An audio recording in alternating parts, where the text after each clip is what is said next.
So, nach 2,5 Jahren. Well, after 2.5 years of an hiatus, we are back here in Davos, and I am overjoyed to be able to welcome you here to our open forum in May 2022. As you can see, we are here in a new location this year. Usually we are in the school location, but at this moment, students are sitting exams, so we have our fingers crossed for all of those students sitting their exams today. The forum this year will be dedicated to a number of different subjects. Of course, we will talk about the COVID pandemic, about the ripple effects that this pandemic will have, about the Russian troops in Ukraine, but we will also talk about the role of our international community, where Europe stands today, about climate change and many other challenges. As every year, we will listen to a number of different voices here as part of the open forum. One example is the session Mental Health for Young People. This session was prepared together with students from Geneva, and they will also help moderate this session. We will also introduce a member of the Global Shapers community as members of each session. What is this community? It's a number of people who are younger than 30 years old and come from all walks and backgrounds of life. We will also be able to welcome a young woman from Ukraine who has opened the so-called Shapers Hub in Ukraine. She uses this platform to support people who were displaced by this war. I am overjoyed to be able to welcome Vitaliy Klitschko, Kiev's mayor, and his brother, Wladimir. Both of them will talk about the effects that the Russian invasion had on both them and their country. Vitaliy Klitschko and Wladimir Klitschko on stage, together with the moderator, Haslinda from Singapore. We're really honored that you're here with us, that you take time out of your busy schedules and share with us what the situation there is. Thank you very much for being here. Thank you.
Thank you for joining us. We'd love for it to be interactive, so you'll have a chance to ask your questions later on in the conversation.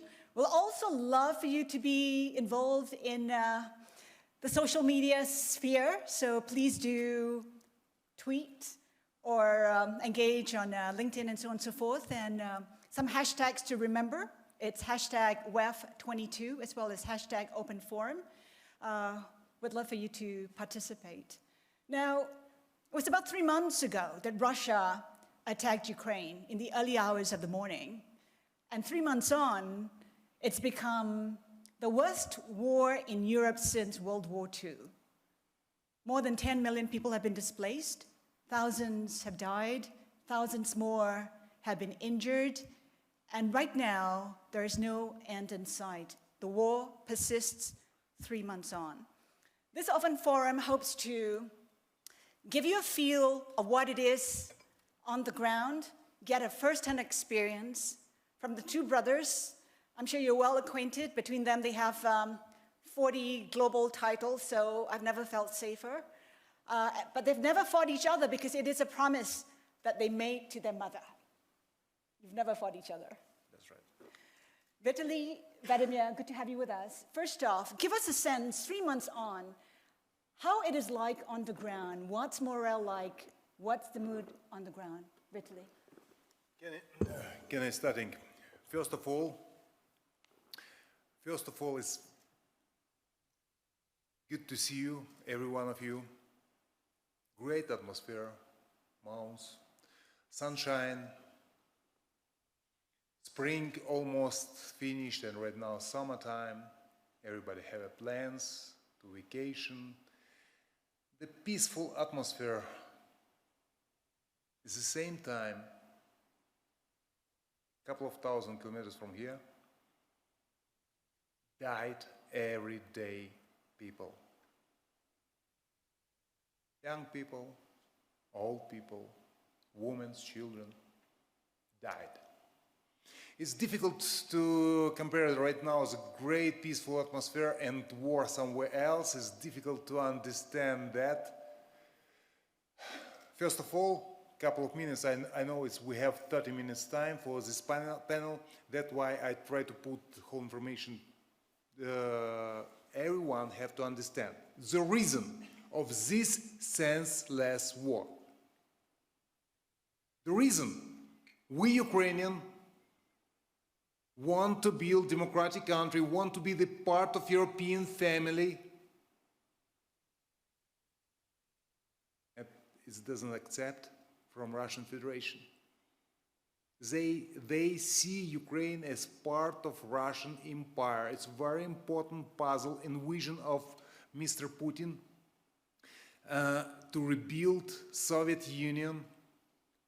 They talking right now in Kremlin about Baltic countries, Poland, former Soviet Empire, and is a reason.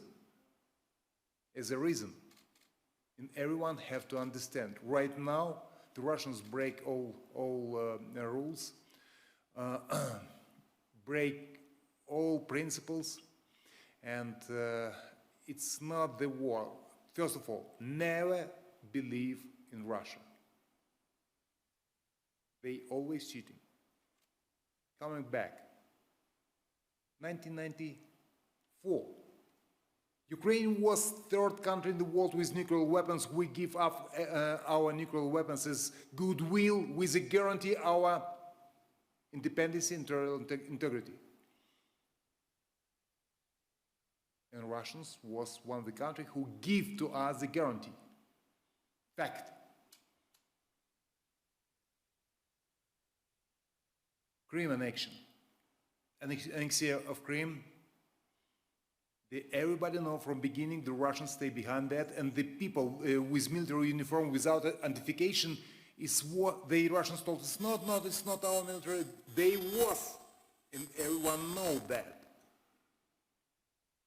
Donetsk, Lugansk, the Russians told us it's civil war. But everyone know, without money support, without propaganda, without the weapons delivering to this region, it's never ever happens, this conflict. Right now, the Russians stalled special operation against the military forces.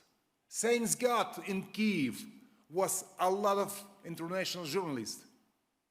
They immediately go to Bucha, Irpin, Borodyanka and see the horrible images of liar, special operation, killing children, women, old people, destroy the cities. The Russians told it's denazification activity. The people coming to government, Nazis, radicals, fascists, who hated Russians, who make it pressure to the Russians. I told to my friends in Russia who told me that, sorry, we are both in our bodies half of Russian blood because our mom is Russian. We have nothing against Russian nationality. We have a lot against Russian aggressive politics. 70 nations live in Ukraine. Ukraine always peaceful country, where live peaceful people. We never was aggressive to anyone. But right now we have to fight and have to defend. And also, one message is Ukraine surprised many in the world. We stay in the front of one of the strongest armies in the world, Russian army. And how we fighting so tough? Simple explanation. We Ukrainian defending our children, families, our future for our children. And Russian soldier fighting for the money. Give question for yourself. Are you ready to die for the money? Or are you ready to die for your children and your family? The simple answer. Why Ukrainian soldier fighting so tough? We defending our country, city, families, and future of our children. Vladimir, Sorry, yeah. let me just pose a question to Vladimir. I mean, we talk about fighting, resisting, and I think the Russians themselves have been surprised by the resistance from Ukraine. Talk to us about how much longer the Ukrainians can fight for their country, considering the bombardment that continues. It is, first of all, good day here in Davos. Peaceful day. This fighting will remain as long as we're alive. We are Ukrainians, and I believe we're over 65 million Ukrainians around the world, and 45-ish in the country. There are probably 10-ish refugees that left the country, moved out of the country, relocated. There are families, as you heard from the mayor, families, friends, relatives are connected with each other. And when someone really gets into your home and trying to replace you, trying to destroy your life, as it was done in Bucha, Gostomel, Irpin, Makarev, Ivankiv, Mariupol, Kharkiv, we can count endlessly. We don't know how many, I mentioned how many have been removed from their permanent places. We don't know how many have been killed, thousands and thousands. It's really impossible to count. And how many more are killed today while we're speaking, sitting here, gonna be until this war is gonna come to an end, and the war is going to come to an end. There's always a beginning and an end of everything in life, and life itself. So it's gonna be with the war. Question is, how long is gonna last? It's going to be last as long as we, so-called free world, will continue support, meaning having any trade with Russia, and not isolate Russia economically, politically. On the athletic side, here in Switzerland is the headquarters of the IOC, International Olympic Committee, and I believe that Russian Olympic team must be banned and not participate. Already today, it must be confirmed. Nothing is the nationality or against the athletes, but they represent the regime of Russia, this aggressive regime that has started the senseless war. As long as Russia will not, as long as Russia will not understand the war that they have started is not just senseless. It destroys life of others, of the rest of the world, and also it really hurts them. Russia is throwing themselves in the time machine, so to speak, probably 50 years behind, because the world is isolating them. This isolation will cause tremendously expensive cost on development of Russia itself. It's going to slow down us, but we must show it with one front that we are against this politics, this policy, this war, that there's no guarantee gonna roll further, as Russian propaganda has announced already that Ukraine is only just the beginning. So obviously, speaking of the ambitions of Soviet empire, so to speak, probably Romania, Moldova, Poland, other countries, DDR, so-called back then in Soviet time, might end up be a point of interest of the Russian aggression, which has been already, as I said, in their propaganda announced. So I believe we should take this really seriously. And I know it's so tough to read the news and have empathy for someone that you really don't feel, that you really didn't see, didn't smell, as we had it to see and observe in Bucha, where civilians, teenagers, been tortured. You could see that. Their hands were behind their back. They were on their knee, executed with a headshot. In underground, on the streets, in the car with the civilians that had been driven, their children or a family in this car, and there was clearly put the sign, children. It was smashed by the tank, flattened. You could see the remains of the bodies of the civilians.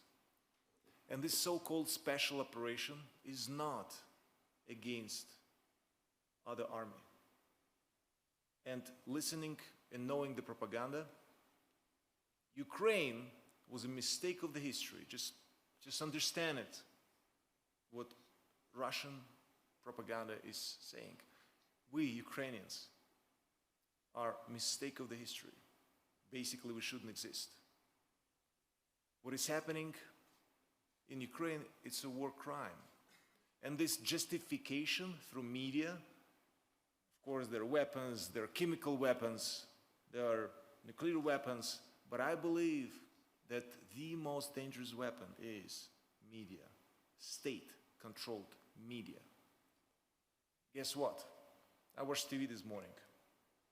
Russian TV. Yes, here in Switzerland. Russian TV in my hotel room. And do you know what I saw there? Mariupol, Ukrainian city, that has been completely destroyed by the Ukrainians. Thousands of the civilians being killed by the Ukrainians.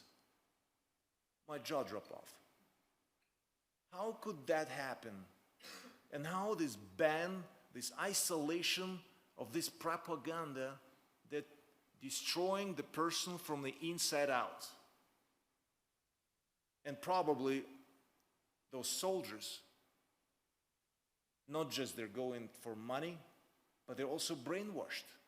Their brain is poisoned with the propaganda. They believe they're fighting fascists and Nazis. And who knows what other justification is, why they're doing it and killing.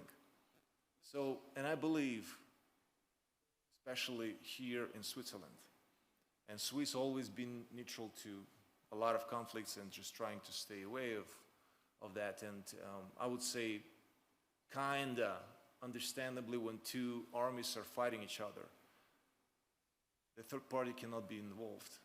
But when an army is destroying infrastructure, we have 5 nuclear power plants, 5, and with multiple reactors. And one of them that has been captured by the Russian army and holding as a hostage in Zaporizhia region, Energodar is the city. It's so big that if that goes off, and this is the biggest European, if not the world's power plant, rockets were flying above it. The fire was extinguished there was a month ago. So all fighting and grenades and everything was landing right next to those reactors. the consequence is going to be severe, as world leaders of the free world announced it before the Russia invaded Ukraine. If Russia crossed the line, and I remember Joe Biden said it, and many others confirmed, Russia is going to have severe consequences. Those severe consequences have been taken by the Ukrainians for like 2 months. Slowly, the world is realizing all those lies, justification of Russia, why they invade Ukraine, business, because we're all depending on Russian oil and gas, energy. We're like drug addicts, gas and oil addicts, and coal. They've been provided because it's so simple to get it from Russia, but we never thought about alternatives, and now Russia is using it, as we see with other countries like Baltic countries, Lithuania, Estonia, and Latvia, Poland, that have been turned off the gas, Russian gas. And I believe that the world must wake up even earlier, but thankfully, better later than never. And the sooner we realize, the sooner we will realize that this war is not just somewhere in Ukraine, 2,000 kilometers from here, more or less. It's going to touch us, and this war is going to knock on our door. And I have to repeat these words that was said by the Ukrainian president, Zelensky, just a moment ago. And it's just like waking up and asking yourself, what have I done to support Ukraine? And it's not just always, sometimes I'm like thinking that we Ukrainians asking for help with a stretched hand. Help us, help us. Yes, we are screaming for help. We need it. How much do you need? When is it enough? It's never enough as long as this war is still going. So in the short term, Vitaliy, what would you like to see from the US, from European allies, from the rest of the world, beyond funds, perhaps in terms of capacity? What would you like to see?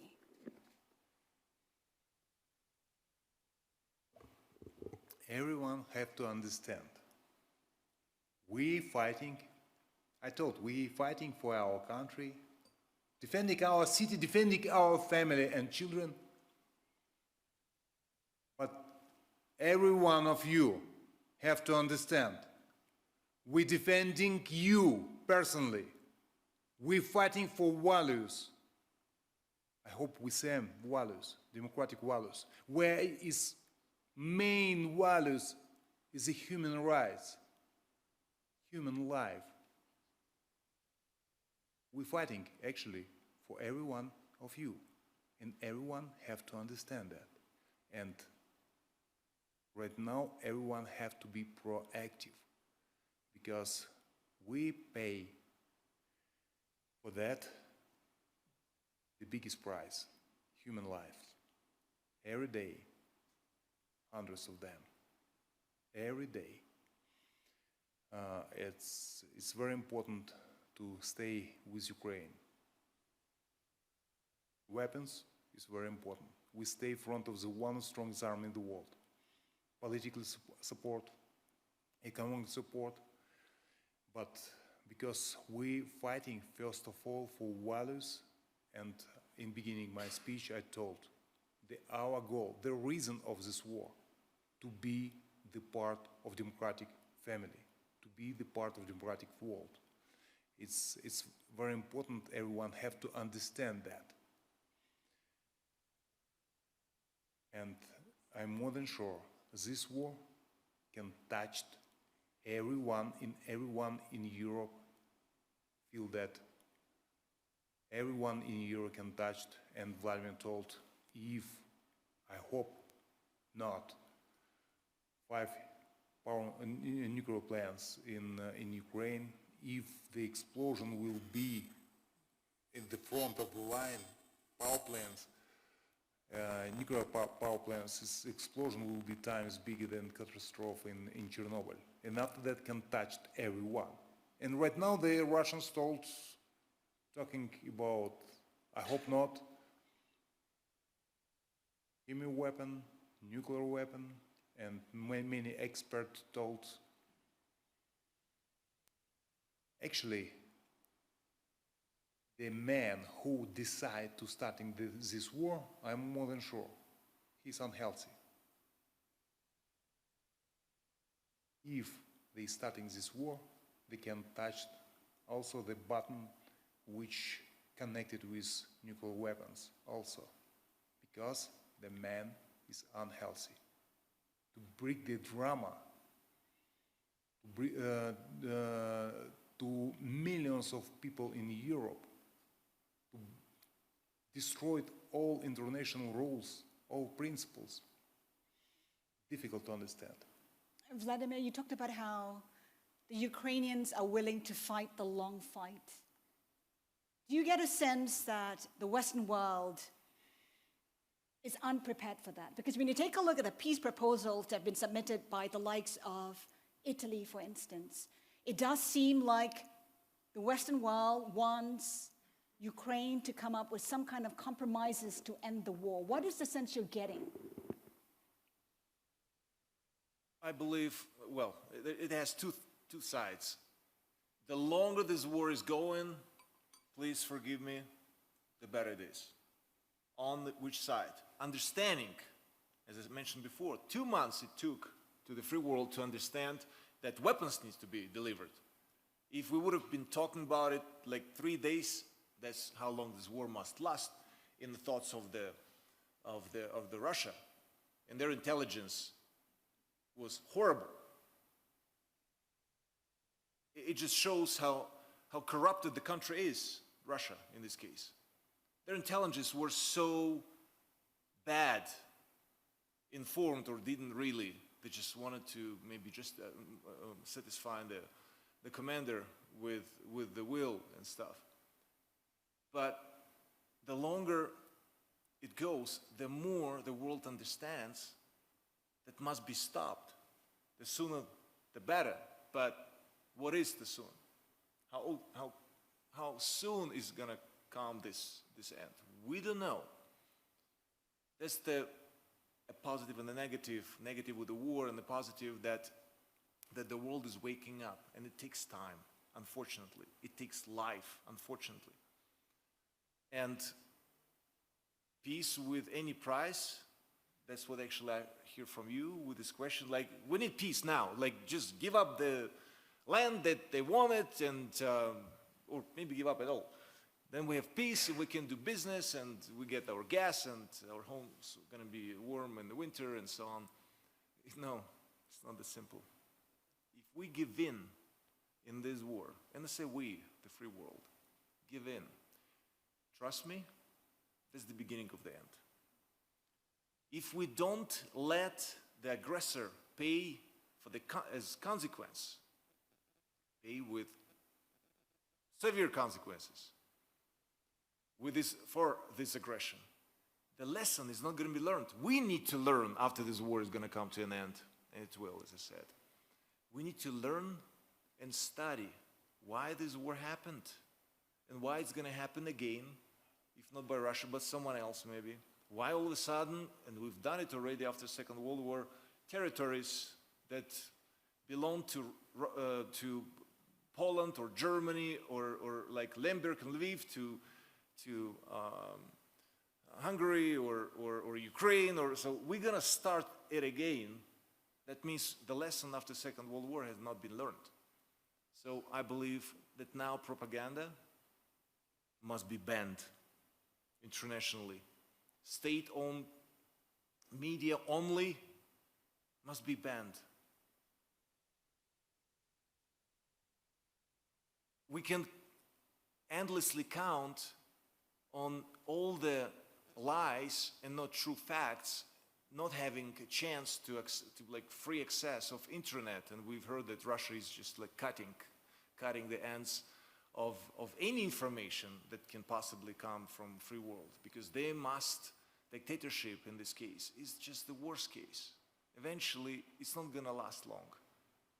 And people are going to suffer, not just in the country where this dictatorship is going, but also in the countries where others are connected through energy supply, for instance.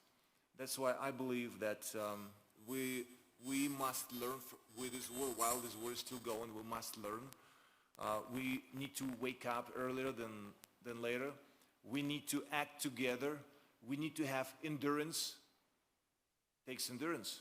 As a former athlete, I'm going to tell you, I've been holding, do something good and talk about it, I've been holding the titles the longest in history as a heavyweight champion.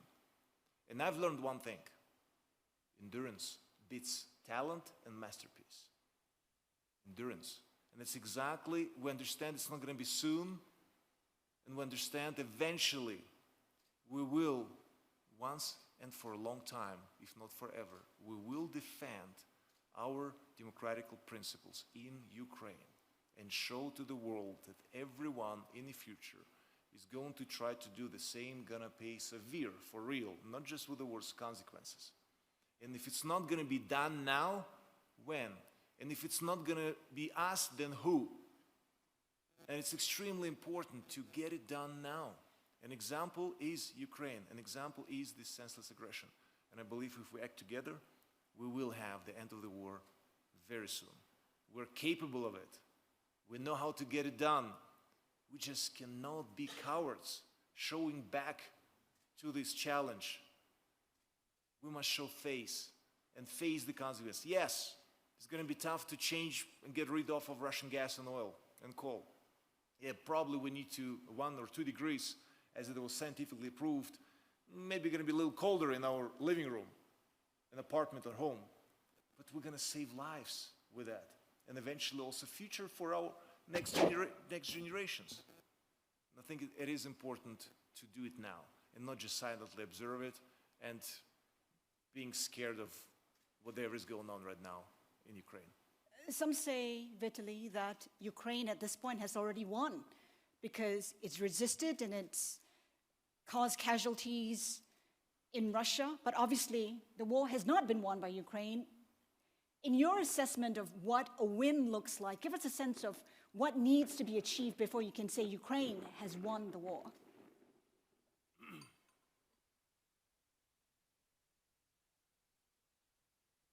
First of all, many times ask me the biggest wish. Myself, I guess every one of 50 million Ukrainians right now has exactly the same peace back to Ukraine. And Russians talk right now, let's talking about solution, compromise. I don't know what they talk about. Which compromise? Give up the part of territory? Is compromise? It's not some compromise. We don't ready to talk about that. Our main priority right now, stop the war. The last soldier have to leave Ukraine, our territory, and our territorial independence and territorial integrity. It's main priority for us. And after that, the best, what we have to do it, give the services to all Ukrainians, to bring the investment, to develop the country. Actually, my dream before the war, I told to make my hometown, capital of Ukraine, great example to another cities and villages, and everyone have to say, we want to take exactly the same services as in Kyiv, to great infrastructure, to great life. And right now we don't talking about that. Right now it's total different priority. Right now, stop the war, peace back to Ukraine. When it happens, we don't know. Vladimir talked about that right now. Actually, everything depends from somebody who's starting this war, and this person can stop in this war any second. But to be realistic and objective, we doesn't have another choice. We have to fight and defend our future. And we need help. We need support from our friends. And that's why thank you very much for everyone who supports Ukraine. It is a humanitarian catastrophe. Critical infrastructure has been destroyed, schools, homes. We know that talks are already underway with the IMF and the World Bank to talk about reconstruction even before the war ends. It's perhaps too early, but in your view, how should that be looked at? How do you look at reconstructing Ukraine, Kyiv, and everything that's been destroyed? Actually, from the beginning of the war, it's destroyed more than 300 buildings, more than 200 apartments buildings, killed more than 120 civilians, 4 children killed, 16 children was injured and was in hospitals. But much more worse situation in Chernihiv, Bucha, Gostomel, Irpin, these small cities totally destroyed around Kiev. They protect the city, protect Kiev. If not, this city is exactly the same. Horrible images will be from our hometown. It's horrible. Thanks God we have international journalists in our city. They immediately make world report what was going on. But we doesn't have international journalists in Mariupol, in Kharkiv, in Slavyansk, Rubizhne, small cities, and there is really catastrophe. People need medication, food. They homeless right now. They doesn't have a job. They have to survive, and it's the next challenge for us. We help a lot, and thank you very much for everyone who sent humanitarian help to Ukraine. We need that in other city. Kyiv is safe. Kyiv, we control whole situation. Everything's fine, but small cities they need that. On a personal basis, I know that both of you have gone through huge challenges in life, Chernobyl, the Iron Curtain. How would you describe your experience now fighting the war against Russia compared to what you've gone through before? I believe it's not just us. I believe, well, in a certain degree, there are Ukrainians that are on the front line. They've been injured, and they've seen their friends or family members being killed, and we hear these horrible stories with horrible images. Now it's public information, and investigation from international court is still going on and will continue on all the horror of the war. And it's not to compare, just think about those people who have experienced that, what they will think alike and feel like. Generally speaking, this war is changing us. It's not over yet. We cannot talk about the war as in the past. It's still going. It's going to change not just the mayor of the city, of the capital that was almost in Russian army's hands, almost circled.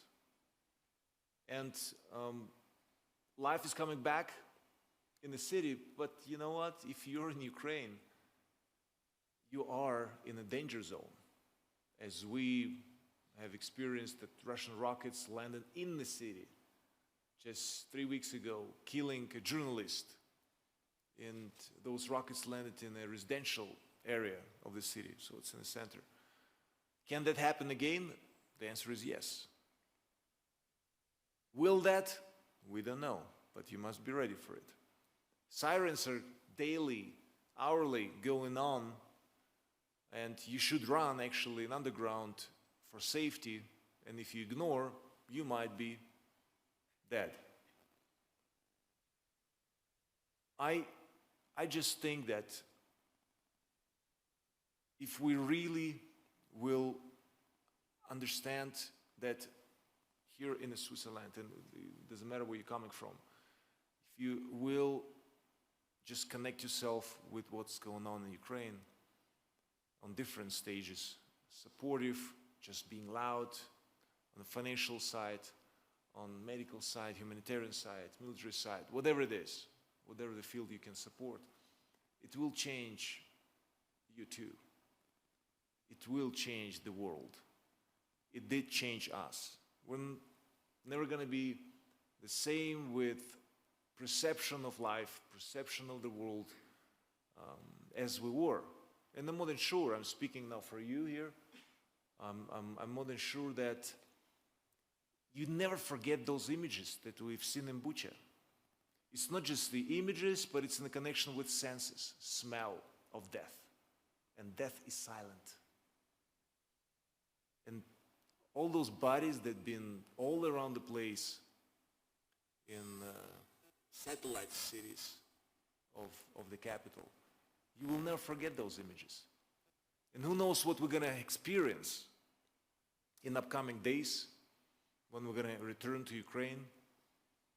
Nobody knows what the world is going to experience, but we know for sure horrifying images will coming up in light. And we must do anything to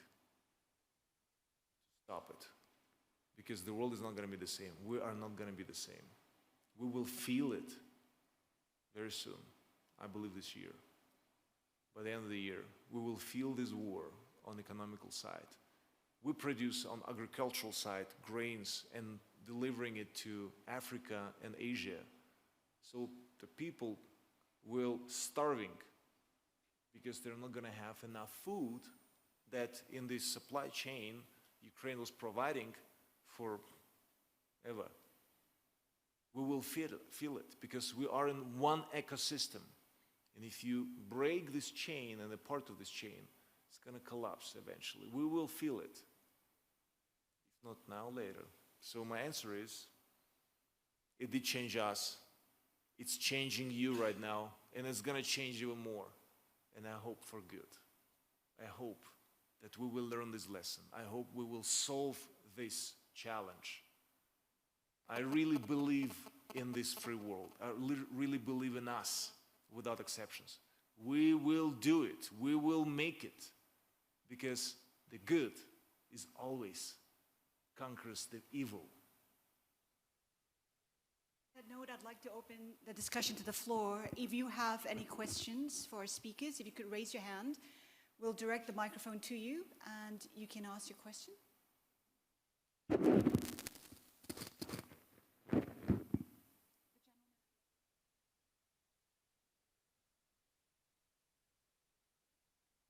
Thank you. I'm Nick Bilagorski. I'm from San Francisco. I work with the Nova Ukraine charity.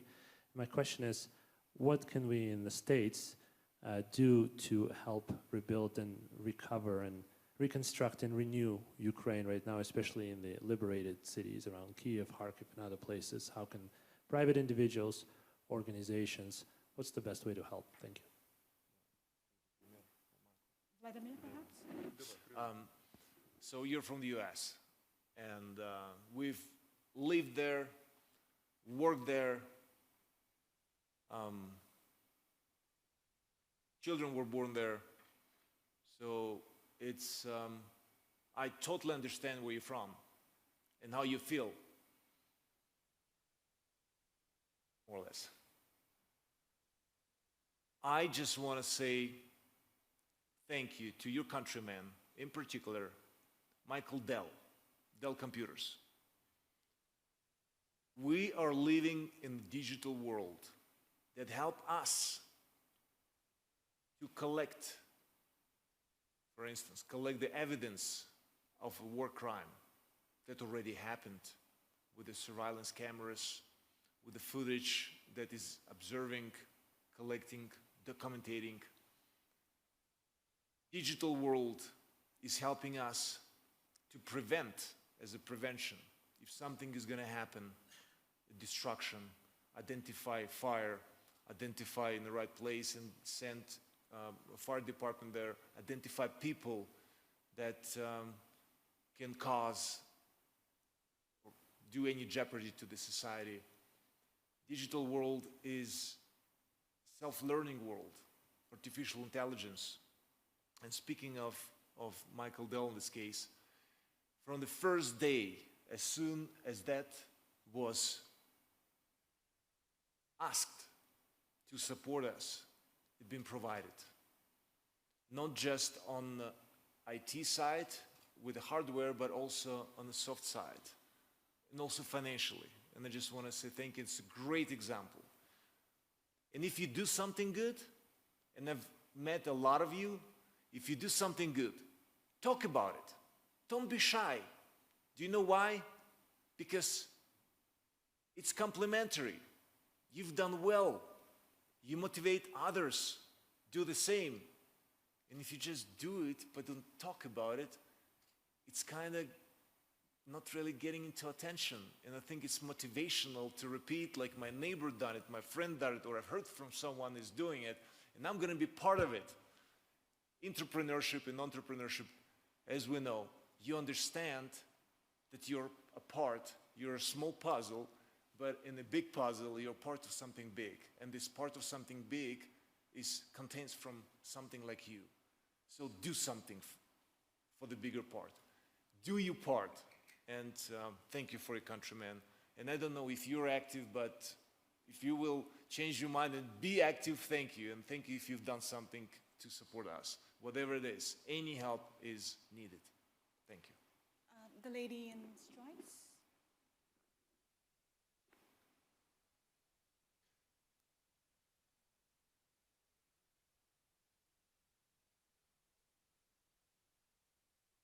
Thank you very much. My name is Lorena. I'm Austrian and currently living in Switzerland. 15 years ago, I started to box in a semi-professional team, and you were my heroes over there. My career and also my hobbies have changed quite a bit ever since, and obviously yours have too. I was wondering, given your previous career and also the path ever since, what prepared you the most for the role you're currently in, not only on this stage, but on a global political level? And what type of recommendations would you give to young adults and students out there preparing for their challenges ahead of them? Can I give you an answer? Yeah. Whoever wants, your choice. Very short answer.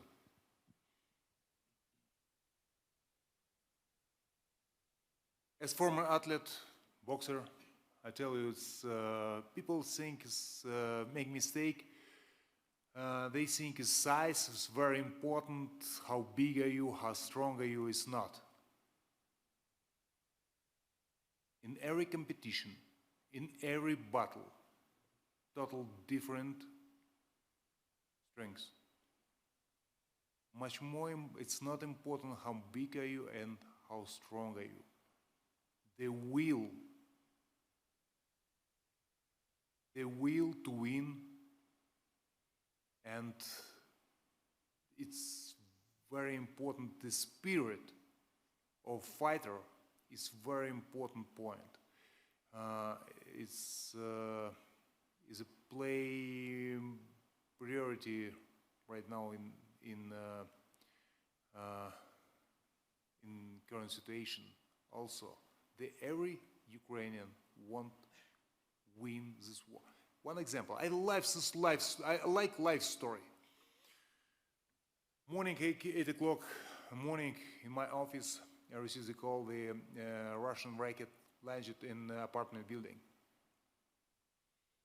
I go immediately there, together with Vladimir. He looked at my back, and immediately there, huge apartment building, I don't know, it's 12, 15 stores, huge hall, everything burning. It's man around 60, 65 coming to me, and he was, I was surprised, he was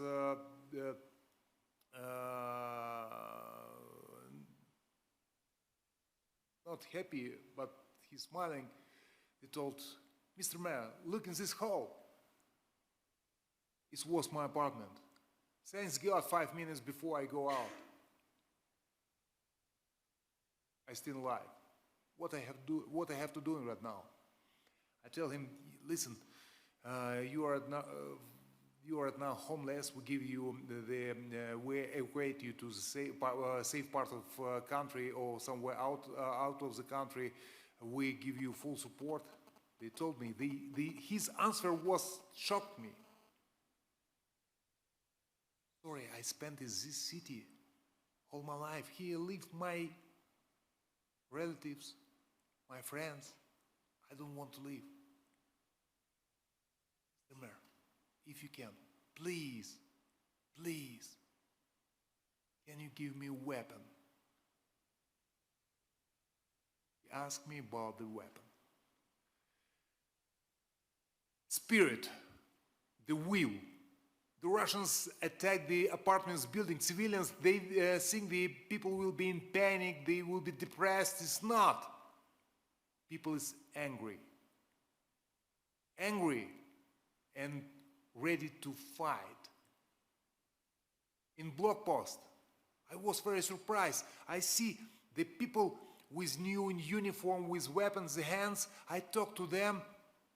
Very peaceful profession. They never expect in their life to take their weapons in hands, but right now they take them. Musicians, actors, doctors. Spirit and will. Because it's our home country. Because it's our family. It's our children and our future. Next question, please. I'll get to the back slightly later. We'll just take a question from this gentleman here. We doesn't have so much time.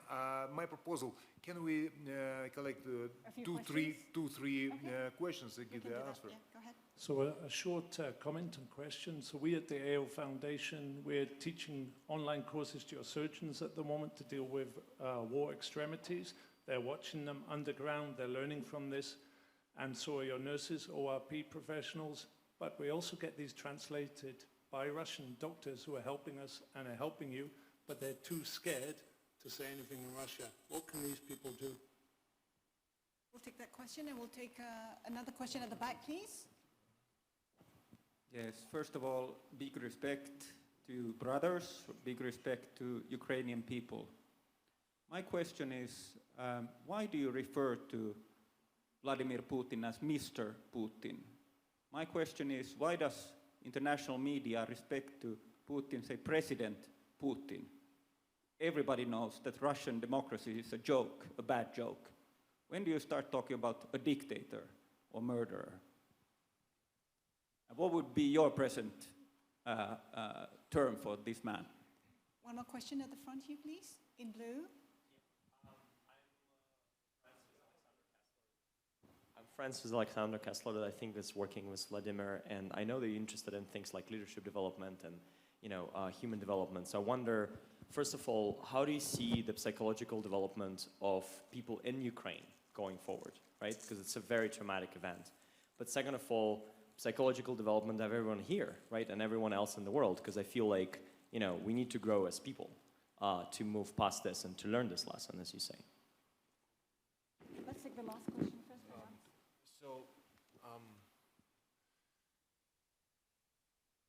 Speaking of colleagues from Russia that on the medical side trying to help save lives, and that's what doctors do. That's the job. Doesn't matter nationality, doesn't matter, so doctors do their job.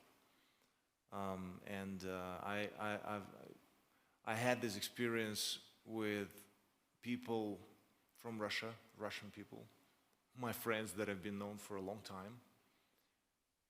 All of a sudden, they just don't name the war. They say a conflict. In other words, so just name as it is. It's a war, and you can say you're against it. Just say it. Don't be afraid. We were even in a group you know, so group like WhatsApp group, and so and I couldn't find those Russian friends anymore in those groups. And that's our Russian state. And I will probably connect those two questions. Russian state and dictatorship of Putin is Mr., he's not Miss, so I have to call him Mr., all right? Don't be upset about that. And ambitious of building something that Putin, President Putin, he's president, he's not prime minister, you have to call him a president, and he's leading the country, and he's the leader, and he was calling this war. And I remember as millions of Ukrainians glued to TV when he actually declared the war. Putin, as a president, declared the war to Ukraine. Called it a special operation, that it was renamed, denazification, that was renamed, the fight against NATO. And there's always something new, because you must be creative if you provide lies and change your mind, and your intelligence give you wrong information, and you need to find an exit of the situation, because it's so obvious this is so wrong. And if the talk helps to stop this war, you're going to do anything to stop it. And then later on, international court, not me,